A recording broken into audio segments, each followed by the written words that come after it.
भिवंडी पश्चिम विधानसभा महाविकास आघाड़ी के लोकप्रिय उम्मीदवार श्री दयानंद जी चोरघे के भिवंडी पश्चिम विधानसभा में जगह जगह प्रचार रैली का आयोजन कर भिवंडी स्थित धामनकर नाका पायल टॉकीज के पास भिवंडी महानगर पालिका के माजी नगर सेवक सिद्धेश्वर कामूर्ति व युवा सेना एडवोकेट श्रीकांत कामूर्ति के वार्ड में चुनाव प्रचार कार्यालय का उद्घाटन व प्रचार सभा का आयोजन सहित विभिन्न जगहों पर कॉर्नर मीटिंग का आयोजन किया गया। इस अवसर पर माजी मंत्री नसीमुद्दीन सिद्दीकी, कांग्रेस भिवंडी शहर जिला अध्यक्ष एडवोकेट रशीद ताहिर मोमिन, राष्ट्रवादी कांग्रेस पार्टी शरद चंद्र पवार गट के भिवंडी शहर अध्यक्ष शोएब गुड्डू खान, कांग्रेस भिवंडी शहर महिला अध्यक्षा रुखसाना कुरैशी, शिवसेना महानगर जिला प्रमुख मनोज गगे, जावेद फारूकी, आरसी आजमी सहित भारी संख्या में महाविकास आघाड़ी के कार्यकर्ता और पदाधिकारी तथा मतदाता उपस्थित थे। 20 तारीख को होने वाला है भाई और बहनों, ये 20 तारीख सब लोग याद करना है।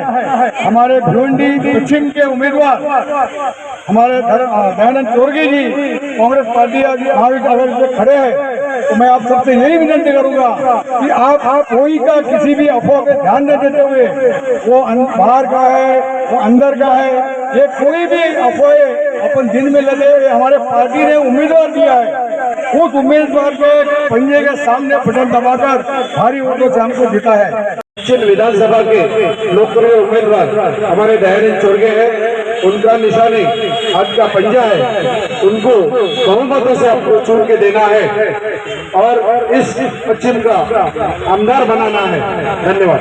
कि पिछले 4 महीने पहले जब लोकसभा का चुनाव हुआ था, उस चुनाव में महाविकास आघाड़ी का जो राष्ट्रवादी कांग्रेस पार्टी का खासदार बड़े वोटों से चुन के आए थे और बहुत अच्छा माहौल तो भिवंडी के अंदर है। अब सभी को पता है कि भिवंडी पश्चिम से 2 बार भारतीय जनता पार्टी का एमएलए चुन के आया है। 2014 और 2019 भारतीय जनता पार्टी की सरकार थी, देवेंद्र जी मुख्यमंत्री था और उसी सरकार में यहाँ का एमएलए चुन के आया था। फिर 2019-2024 वापिस उनको मौका मिला और यहाँ से चुन के आया। 10 साल में 8 साल जो इस पश्चिम से आने वाला एमएलए 8 साल सरकार में थे, लेकिन क्या विकास हुआ है तो आप सभी को पता है। आज मैं आपको बताने चाहता हूं कि भिवंडी में इतना युवा और महिला जो है वो बेरोजगार है, किसी को अच्छा रोजगार नहीं है। आज आपको मैं बताना चाहता हूं पूरे थाना के अंदर, भिवंडी तो छोड़ो, थाना के अंदर कोई एजुकेशन कॉलेज नहीं है, कोई लॉ कॉलेज नहीं है, कोई मेडिकल कॉलेज नहीं है, कोई कंप्यूटर कॉलेज नहीं है। ये परिस्थिति आज थाना के अंदर भिवंडी के अंदर है। आज हमारे राहुल जी ने जो परसों पंचसूत्री जो ऐलान किया, उसके अंदर जो महिला है उस महिलाओं को ये सरकार ने करीब लास्ट 2 से 3 महीने पहले 1,500 हर हमारे बहन के खाते में आ जाएंगे। लेकिन सिर्फ अगर तुमको 1,500 देना है तो पहले ही देना मांगा। अभी चुनाव आया है, इसके लिए ये जो 2 से 3 महीने पहले ऐलान किया और चालू किया। लेकिन हमारे जो राहुल जी ने, हमारी सरकार आती है तो महिलाओं को खाते में 3,000 रुपए आते हैं। उसके बाद हमारे महिलाओं को मुफ्त बस कोई चार्ज नहीं देना पड़ेगा। आरोग्य बीमा जो आरोग्य औषध मुफ्त उनके लिए 25 लाख आरोग्य बीमा जाहिर किया है। युवाओं को बेरोजगार जो बेरोजगार युवा है उनको 4,000 रुपये मिलेंगे। कृषी समृद्धी शेतकऱ्यांना 3 लाखांपेक्षा अधिक कर्ज। जो ऐसे जो 5 मुद्दे हैं वो हमारे राहुल जी ने महाविकास आघाड़ी गठबंधन में परसों बीकेसी में जो महासभा थी उसमें ऐलान किया है। आज जो भिवंडी के अंदर जो विकास नहीं हुआ वो विकास करने के लिए आज मुझे मौका मिला है। मैं आपको वादा करता हूँ कि जो विकास भिवंडी के अंदर नहीं हुआ वो विकास मैं आपको करके दिखाऊंगा। इतना मैं आपको विश्वास देता हूँ। जय हिंद, जय भारत। इंदिरा गांधी इस महीने उनका जन्मदिन है। चुनाव के दौरान तो आपने उनको याद रखना है और उनके नाम पे आपने याद रखना है कि कांग्रेस पार्टी जो है इस देश की सबसे पुरानी पार्टी है। 168 साल पुरानी पार्टी कांग्रेस पार्टी को आपने वोट देना है।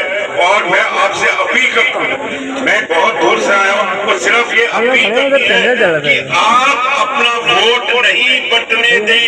अगर आपका वोट बंट गया भारतीय जनता पार्टी और नरेंद्र मोदी को मिलेगा। और जो देश के 14 प्रधानमंत्रियों में से सबसे भ्रष्टाचार सबसे खराब जो प्रधानमंत्री हुआ है वो नरेंद्र मोदी है। क्योंकि नरेंद्र मोदी जो है बाबा साहब अम्बेडकर का दिया हुआ संविधान जो है उसको खत्म करना चाहता है। तो आज जो है मेरी आपसे अपील है कि आप अपना वोट नहीं बंटने दें।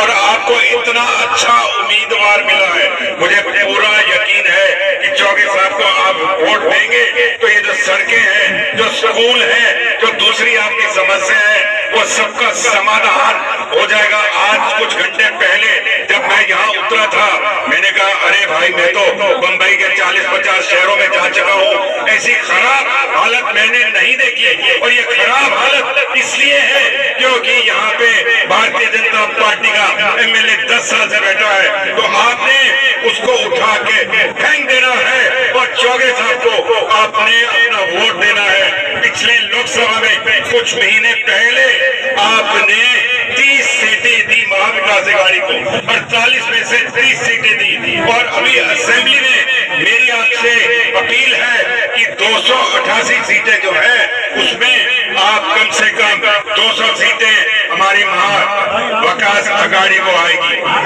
तो ये आपसे मैं वादा लेकर जा रहा हूँ कि आप जो है और चौधरी साहब को कम से कम आप 40,000 50,000 वोटों से जिताएंगे। और महाराष्ट्र में महाविकास आघाड़ी की सरकार बनने वाली है, इसमें कोई शक नहीं है। अगर मेरी जायज है तो खुदा की बात से मेरी जायज बात मान लीजिए, मेरा हौसला बढ़ा दीजिए। और नाजायज है तो मुझे समझा दीजिए कि जायज क्या है, मैं आपकी जायज बात मानूंगा। और आखिर में कह दूं कि अगर मेरी बात जायज होते हुए भी नहीं मानना तो मुझे पता नहीं मेरी जिंदगी कितनी बची। जब तक एक आदमी को